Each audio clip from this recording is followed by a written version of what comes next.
తెలంగాణ ముఖ్యమంత్రి KCR care of address మారబోతోందా? ప్రగతి భవన్ నుంచి మకాం మారుస్తున్నారా? ఏ పని చేసినా ఎంతో లోతుగా ఆలోచించి నిర్ణయం తీసుకునే గులాబీ బాస్ ఉన్న ఫలంగా తన సొంతింటిపై ఎందుకు మమకారం పెంచుకున్నారు? రాజకీయ వర్గాల్లో జరుగుతున్న చర్చ ఏంటి? గులాబీ దళం చెబుతున్న మాట ఏంటి?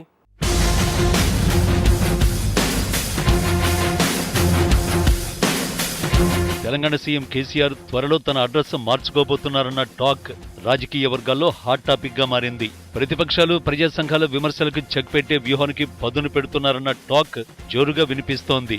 అయితే ఉన్నపళంగా అనూహ్యంగా ఇన్నేళ్ల తర్వాత కేసీఆర్ ఎందుకు రూటు మారుస్తున్నారు? ఆయన వేస్తున్న కొత్త ప్లాన్ ఏంటో తెలియక విపక్షంతో పాటు స్వపక్షం కూడా తల పట్టేసుకుంటోందట.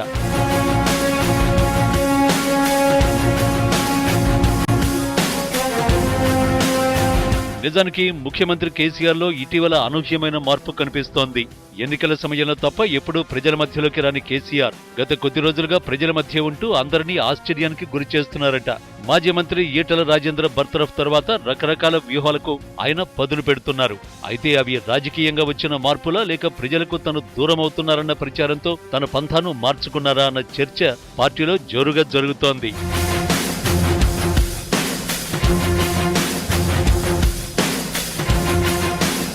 దాదాపు నెల రెండేళ్ల నుంచి రాష్ట్రంలో పలు జిల్లాలను ముఖ్యమంత్రి చుట్టేస్తున్నారు. ఆయా ప్రాంతాల్లో పర్యటిస్తూ అభివృద్ధి, సంక్షేమ కార్యక్రమాలను, ప్రారంభోత్సవాలను జోరుగా మొదలు పెడుతున్నారు.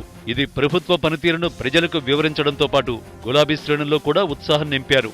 ఇదే కాదు, అటు పార్టీ కార్యక్రమాలు, ప్రభుత్వ తీరుతెన్నులపై క్షణం తీరిక లేకుండా ఉండే సీఎం ఈ మధ్యకాలంలో ఆయన తన పాత ఇంటిని విజిట్ చేస్తున్నారు. బంజారాహిల్స్లోని నందినగర్లో ఉన్న ఆయన సొంత నివాసానికి ఇన్నేళ్ల నుంచి వెళ్లిన దాఖలాలు లేవు. కానీ ఇప్పుడు ఎన్నడూ లేనిది కొత్తగా నందినగర్ వైపు ఆయన దృష్టి మరల్చడంపై రకరకాల గుసగుసలు వినిపిస్తున్నాయి. ప్రగతి భవన్ నుంచి నందినగర్కు తన మకాం మారుస్తారా అన్న చర్చ జరిగింది.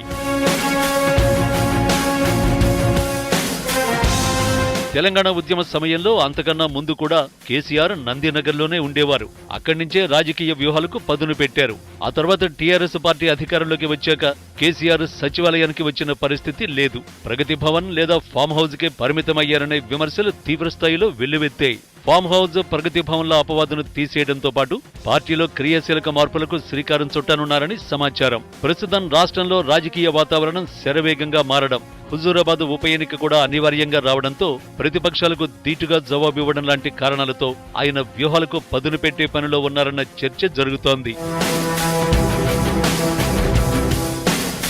వచ్చే అసెంబ్లీ ఎన్నికల నాటికి మరోసారి గులాబీ పార్టీని అధికారంలోకి తీసుకురావడం కోసం ఉద్యమ సమయంలో తనకు బాగా కలిసి వచ్చిన పాత ఇంటి నుంచే కార్యాచరణకు సిద్ధం చేస్తున్నట్లు రాజకీయ వర్గాల్లో చర్చ సాగుతోంది. ఫుల్ టైం పాలిటిక్స్ కు పరిమితం కావడం కోసమే నందినగర్లోని పాత ఇంటి పైన మమకారం పెంచుకున్నారట. ప్రగతి భవన్ ఇష్యూతో ప్రజల్లోకి నెగటివ్ మెసేజ్ వెళ్లకుండా పాత ఇంటిని స్వయంగా మరమ్మతులు చేయిస్తూ త్వరలోనే షిఫ్ట్ అవుతారనే గాసిప్స్ వినిపిస్తున్నాయి.